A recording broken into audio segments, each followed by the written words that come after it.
дар пойтахти кишвар шаҳри душанбе давоми ду рӯз чемпионати ҷумҳурии Тоҷикистон оид ба гӯштини тарзи озод баргузор гардид.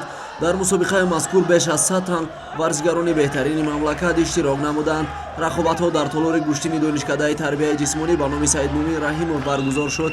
Сабқатҳои инфиродии рӯзи дуюм нисбат ба рӯзи аввал ҷолиби дидани доир гардида, паҳлавонони номии кишвар дар 4 вазн 79, 86, 97 ва вазни мутлақ яъне 125 кило барои дарёфти зинаҳои ифтихорӣ мубориза бурданд. нерӯсанҷиҳо нишон дод, ки паҳлавонони шаҳри Душанбе нисбат ба рақибони худ бо ҳунарашон фарқкунанда мебошанд.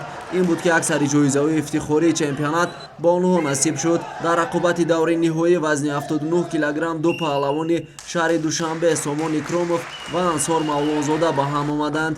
Дар ин нерӯсанҷӣ Сомон Икромов бо ба даст овардани бештари имтиёзҳо нишони заррини вазни 79 килоро моли худ намуд.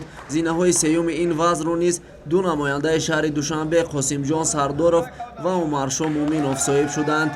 бо сабаби лад бардоштани Салимҷон Ҳалимзода Зоирҷон Расулов ғолиби вазни 86 кило гардид. Ба иқрори Зоирҷон Расулови 33 солао барои ин ҷоиза расо 15 сол талош намудааст.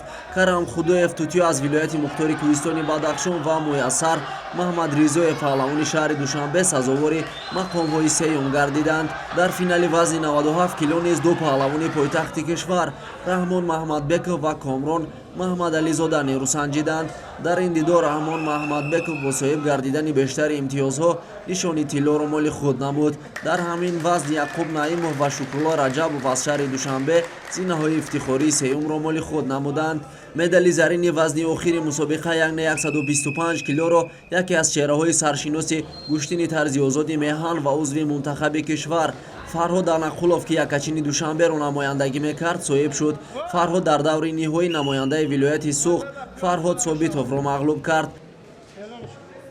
соли дигар соли бозиҳои олимпӣ мебошад ва ҳамаи кӯшишҳои мо барои ҳамин аст, ки соҳиби роҳати олимпӣ шавем ва ба олимпиада рафта натиҷаҳои беҳтарина нишон дода баргардем бо сари баланд.